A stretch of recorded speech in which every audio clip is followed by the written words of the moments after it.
Welcome, everyone, and thank you for joining us for today's health topic. I'm Rebecca Munnerlin with the Prisma Health Media Relations team. As South Carolina's largest healthcare system, we provide timely wellness information to our communities to ensure you have the facts and helpful resources. Parents and students are about to begin their new school year routines, which of course means getting up earlier to make it to school on time and feel alert for the day. Today, we will focus on some strategies to ensure everyone is getting enough rest to be ready for learning and school activities. Joining us today is Dr. James Hungerford, a pediatric sleep specialist based in the upstate. He'll provide insight for parents with children who may be heading to school for the first time, as well as those resuming the annual ritual of filling lunch boxes, rousing the sleepyheads, and getting kids out the door each morning. Welcome, Dr. Hungerford. Thank you so much for being with us. Happy to be here. Well, we'll start with the first question, which is, how much sleep do kids need, and does it vary by age?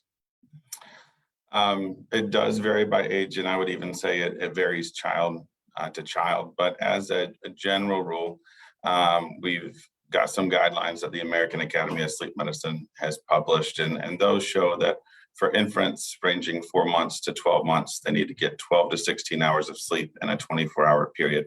So that means if they sleep 12 hours at night, then they need about 4 hours worth of naps throughout the day. Children 1 to 2 years of age need a little bit less, 11 to 14 hours of sleep in 24 hours.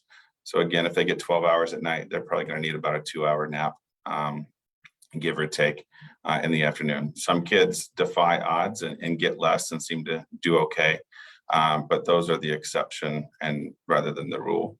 For 3 to 5, those going into preschool and pre-K, they need about 10 to 13 hours of sleep, or 10 to 13 hours of sleep in a 24-hour period. And that can be a challenge for those that need longer sleep because it's hard to get it all at night, and some school systems don't allow for naps. So for those patients, getting a brief 30-minute nap once they get home can help them take the edge off, have a good evening when they're at home, but still be able to go to sleep that night. And then from 6 to 12 years of age, they need 9 to 12 hours in a 24-hour period. This is probably the age group that we see shorting themselves the most. A lot of kids are involved in sports, they're involved in after school and extracurricular activities, and they're really starting to push 7 or 8 hours of sleep alone. And so they're really getting 1 to 2 hours short for the minimum. Adolescents are kind of a moving target. The guidelines that were published by the American Academy of Sleep Medicine, there was not a consensus amongst the experts. They said a minimum of 8. Some people say they need as high as 12 hours of sleep. But what they came out with was 8 to 10. I have some adolescents in my practice that need 12 to 13 easily to be able to function.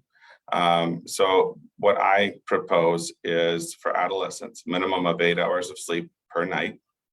And then they need to make sure that they can be awake throughout the day.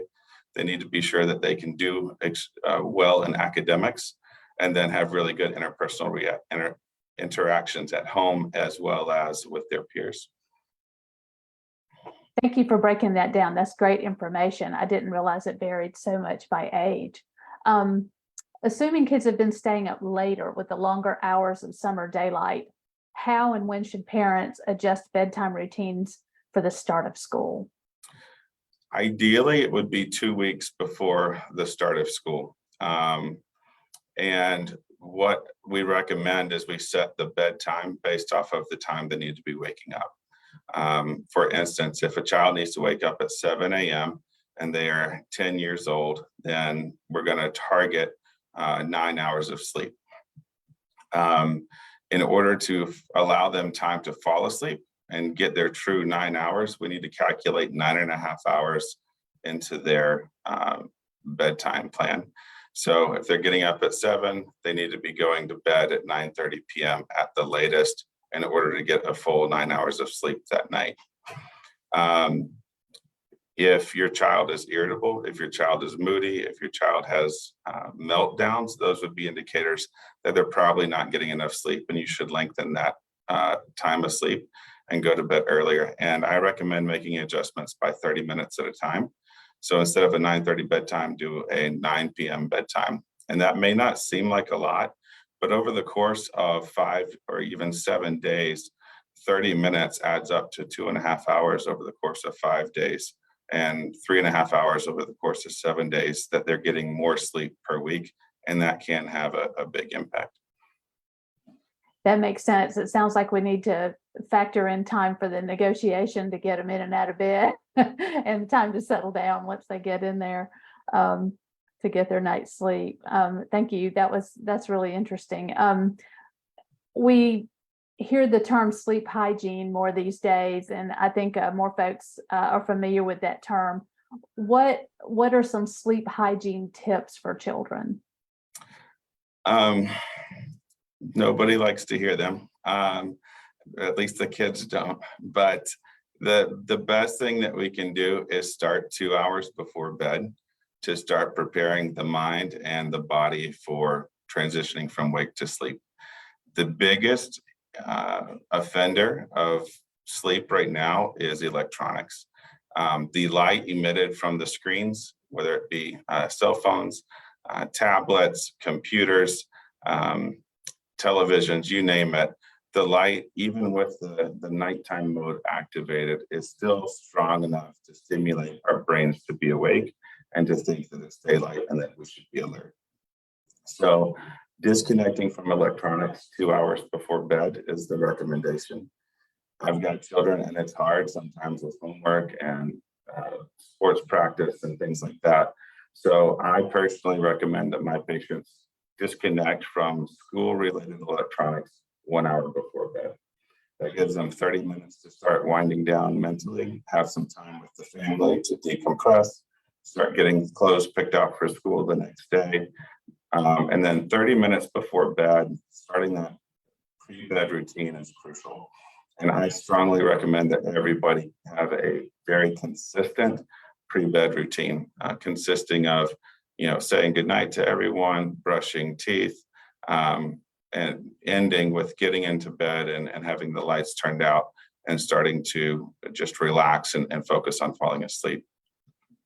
One key that can help people prepare for that transition is to actually start lowering the lights. So in addition to decreasing electronic use 2 hours before bed, if you have the ability to switch from overhead lights to lamps, that's a good strategy. It mimics the sun setting on the horizon. Another thing is if you have dimmers on your lights, that's even better because you can start to decrease the intensity of the light that your eyes are receiving. By doing that 2 hours before bed, it helps our body recognize that we are in the process of winding down and going to sleep. It mimics sunset, and it helps us just be in a good, healthy position to fall asleep. In that final 30 minutes, if you go from all bright overhead lights to just a dim night light or very dim light as a whole, less than 40 watt equivalent, then that further just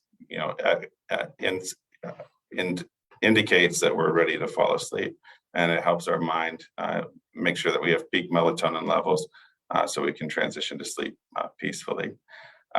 Doing this consistently every single time, no matter where you are, can help people fall asleep on a regular basis. That's important that we've all been talking about how our devices really factor into our sleep and blue light and all of those considerations that folks are thinking about since they spend so much screen time these days. Related to that, it sounds like kids need to really plan to get their homework done right after they get home from school, just to kind of get that out of the way while they're still alert and before they wind down too much. Is that part of what you recommend, is kids kind of work with their parents to schedule the order of things and their after they get home from school? It is, and it's important from the screen exposure, but also from the mental stimulation. It can sometimes take people a couple hours to wind down from mentally intense work. And so if a child is really learning something new or they're excited by what they're learning, it can take a little while to get down off of that mental high and be ready to fall asleep easily. Makes sense. And you've sort of touched on this, but again, what are some tips that may help younger kids embrace or at least comply with the schedule change going into the school year rather than resist it? I can remember us complaining to our parents, it's still daylight outside, why do I have to go to bed? You have any suggestions for parents on that front? Yeah, I just try to redirect the focus instead of missing out on what you have that day.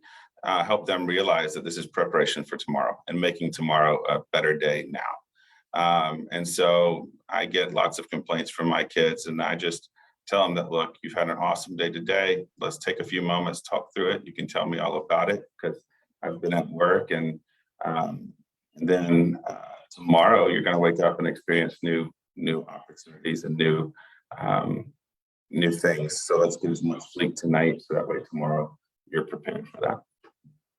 Right. Dr. Hungerford, your microphone is getting a little bit muddy on some parts. I didn't know if there was anything there you were influencing in front of you, but I know of, but we'll see. okay, good. Let's see. And you've touched on this as well, but let's talk about it a little bit more. When school age kids don't get enough sleep, what are some of the telltale signs, and how does it affect their school performance? I'd say probably the first telltale sign is sometimes they get withdrawn. They're quieter. They're not quite as willing to engage with things. Beyond that, there can be a lot of mood swings. They can go from quiet to angry to irritated to frustrated. There can be a lot more tears, and they have a harder time regulating their mood as a whole. In addition to that, if you are tired, you're going to spend the majority of the time that the teacher is talking focused on staying awake rather than learning the instruction that they are providing. As a result of that, some of these kids will fidget because they're trying to stay awake but also listen. And so it can mimic ADHD type symptoms, inattentiveness, inability to sit still, inability to regulate their emotions, inability to kind of self police their actions. And so there's a lot of overlap between inadequate sleep and ADHD type symptoms. Mm. Circling back to how much time kids of all ages are spending on devices again, do you suggest that parents try to restrict access to screen time, those, whether it's TV, video games, tablets, and phones, and should they think about restricting them to certain hours or even certain rooms when they're at home? From a general pediatric standpoint, yes, we recommend restricting electronics. I can't recall the American Academy of Pediatrics recommendations off of the top of my head. But with regard to sleep, it's definitely 2 hours before bed. We want to be off of electronics. Like I said, if it's school related, 1 hour is a kind of a concession to still get the sleep that they need, but also get their homework done. If they are doing something on an electronic that is mentally stimulating and that 2 hours is still not enough for them to wind down, then it is to go to 3 hours or 4 hours. I have some patients that video games, they just get them so, mentally charged that they need 4 or 5 hours to wind down after playing a video game. And so if that's the case for someone's child, they need to remove that stimulus so that way they can transition to sleep better. For younger children, does active play and exercise affect their sleep? And I know it's tempting to want to send your kids outside to get them exhausted before bedtime. What do you think about that strategy? Does that help, or can that backfire a little bit? It can definitely backfire. And the interesting thing, it's not just for younger children that physical activity helps sleep. It's actually for all of us. When we exercise vigorously, especially if the notion of a runner's high, what happens is serotonin is produced. That serotonin gives us the sense of a good feeling following a workout, and naturally it is broken down to melatonin within our body. So by physically exercising, we produce higher levels of serotonin, help us feel better throughout the day, and then actually help us sleep better and have a higher quality of sleep that night. There's also been studies showing that it improves obstructive sleep apnea, even if you don't lose weight. So physical activity for all of us is very key. As far as backfiring with regard to playing right before bed, it definitely can do that.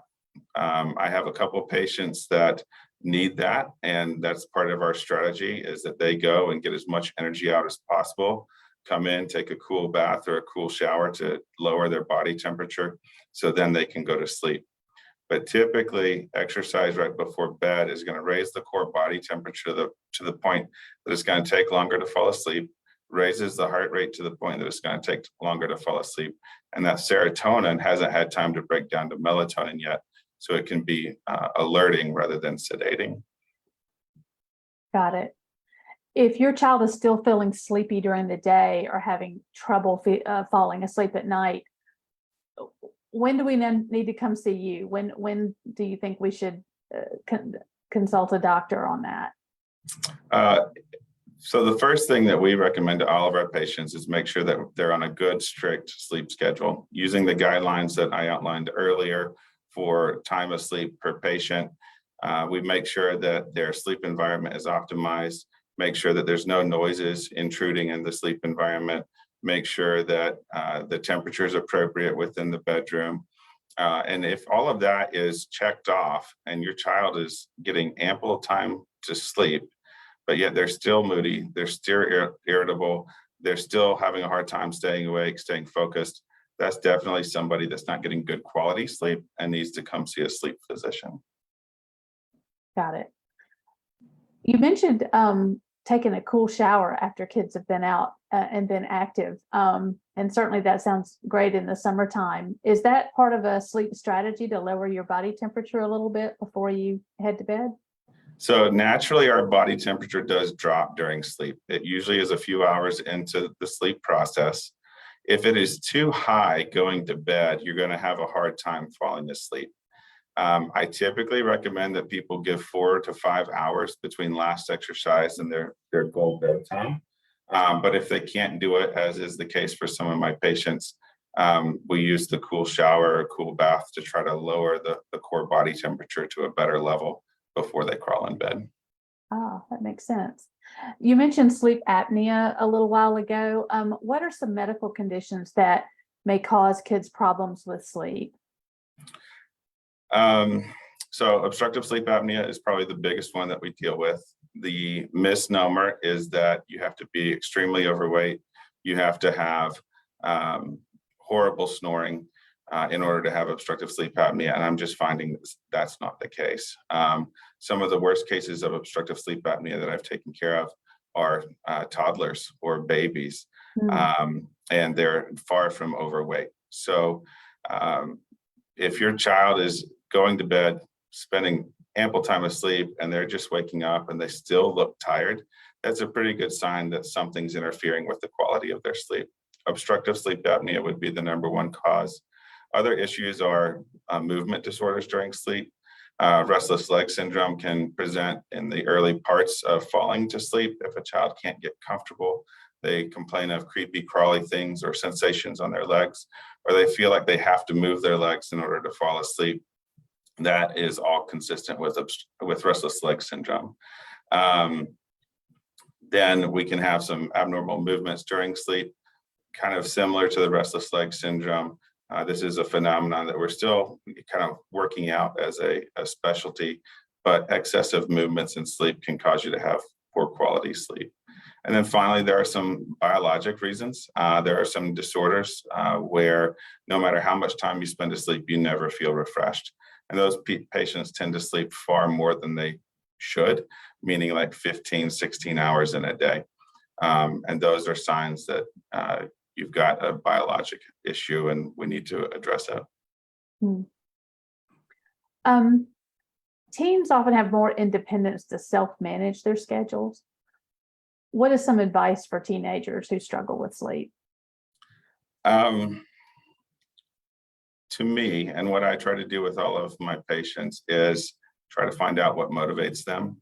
What are they wanting to do? If it's sports, you're going to perform better on the athletic field if you're getting adequate sleep. If it's academics, you're going to perform better in the classroom if you're getting the proper amount of sleep. And so just tie that to their interest.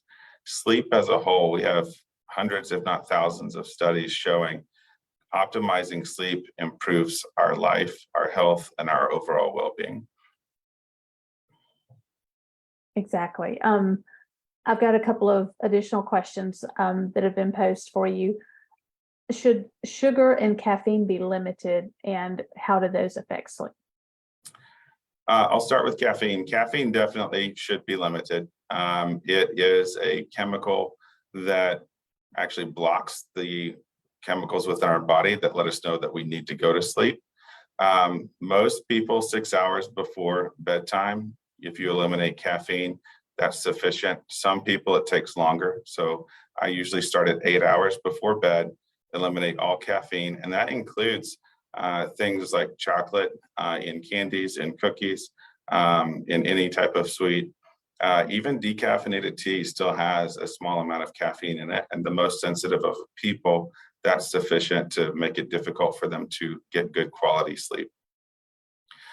So no caffeine 8 hours before bedtime for children to start with. And then if they're doing okay, you can try 6, but definitely not any closer to 6 hours. Sugars, it's as a whole, it's not the healthiest thing to be eating a ton of sugar. It is something that helps us feel alert and awake. And I'm sure we've all seen the child that gets on sugar and is bouncing off the walls. That's a good example of what it does to our mind as well. And so if we consume a large amount of simple sugar right before bed, that's not going to be good. So at least 2 to 3 hours between a heavy sugary meal and going to sleep. Here's another question. I love this one because I can hear it coming right out of the mouth of a teenager or even a 8 or 10-year-old. If I can't have my electronics 2 hours before I'm supposed to go to bed, what am I supposed to do instead? Talk, socialize the real way, the old-fashioned way. Spend some time getting to know your family, find out what they did that day. I've got a lot of teenagers that love to use electronics to read. And so I recommend that they switch to the old-fashioned, traditional book that you can still get at the library. There are a couple electronic devices that are okay for reading. Those that do not have a backlight, just not trying to promote anything, but something I know that is appropriate is I think it's the Kindle Paperwhite or something like that. There's essentially no light occurring from the device itself. And so that's not going to stimulate your eyes. However, if they are reading something that is mentally stimulating, that can make it hard to fall asleep. So read the news, read something boring. Okay, and imagine that, pick up a book, an actual physical book. What a great idea. Thank you so much, Dr. Hungerford. This was a lot of great information. I don't see any more questions coming from our media partners, so I think we've gotten through everything. I appreciate your time, and I appreciate all of our media partners joining us today, as well as our viewers on social media. Thank you so much, and we wish everybody a great last few days of summer break and a very successful school year ahead. Take care.